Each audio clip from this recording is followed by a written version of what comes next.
Hello hi అండి, welcome back to my channel all in one Uma vlogs. అందరూ ఎలా ఉన్నారు?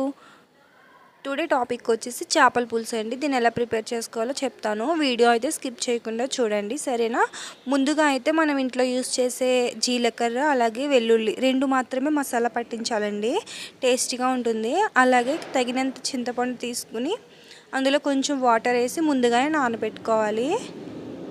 తర్వాత అలాగే కొన్ని ఉల్లిపాయలు, అలాగే కొన్ని టమాటాలు, అలాగే పచ్చిమిర్చిని కోసి పక్కన పెట్టుకోవాలి. అలాగే చేపలని బాగా క్లీన్ చేసి పెట్టుకోవాలండి. అవి క్లీన్ అయిన తర్వాత అందులో చిటికెడు పసుపు వేసుకొని బాగా కలుపుకోవాలి. ఇలా ఎందుకు చెప్తున్నానంటే చేపలు నీచు వాసన ఎక్కువ వస్తుంటాయి కదా, సో నీచు వాసన అనేది పోతుంది. అందుకనే పసుపులో నానబెట్టుకుని ఉంచుకోవాలండి ఒక 5 minutes వరకు.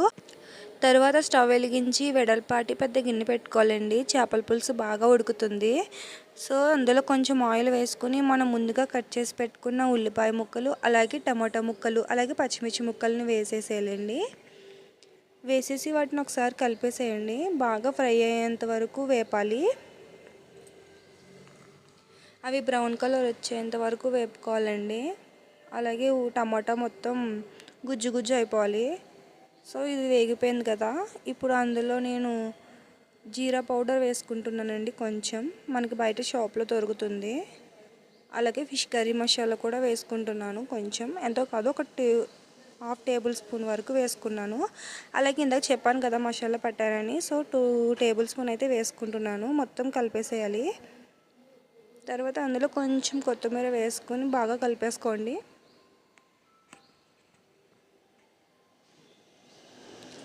ఇలా ఫ్రై అయిన తర్వాత అందులో మనకు తగినంత సాల్ట్ అయితే యాడ్ చేసుకోండి.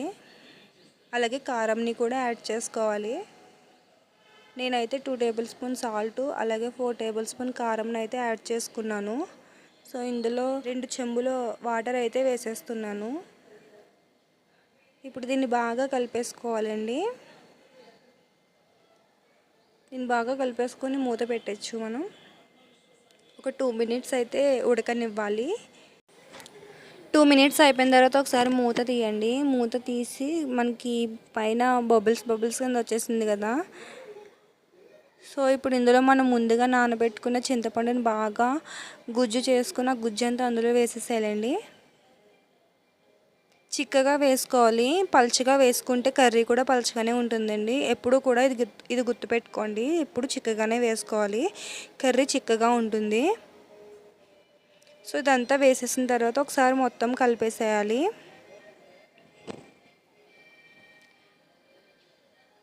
ఇదంతా కలిపేసిన తర్వాత మీకు ఏమైనా తక్కువైనట్టు అనిపిస్తే సాల్ట్ కానీ కారం కానీ తక్కువైనట్టు అనిపిస్తే ఒకసారి మళ్ళీ వేసుకోవచ్చండి. ఇప్పుడే వేసుకోవాలి, తర్వాత మళ్ళీ పీసెస్ వేస్తే వేసుకోవడానికి అవ్వదు, ఎందుకంటే తర్వాత వేసుకున్న పీసెస్ విడిపోతాయి.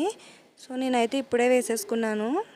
తర్వాత మనం ముందుగా క్లీన్ చేసి పెట్టుకున్న చేపలు ఉన్నాయి కదా, సో అవి పసుపు పట్టించాం కదా, అవన్నీ ఇందులో ఒక్కొక్కటిగా వేసేసుకోవాలండి.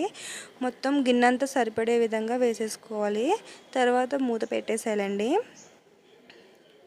ఒక 5 minutes అలా ఉడకనిచ్చి తర్వాత మూత తీసి అందులో కొంచెం క్లీన్ చేసి పెట్టుకున్న కొత్తిమీరని కూడా పైన చల్లేసేయాలండి.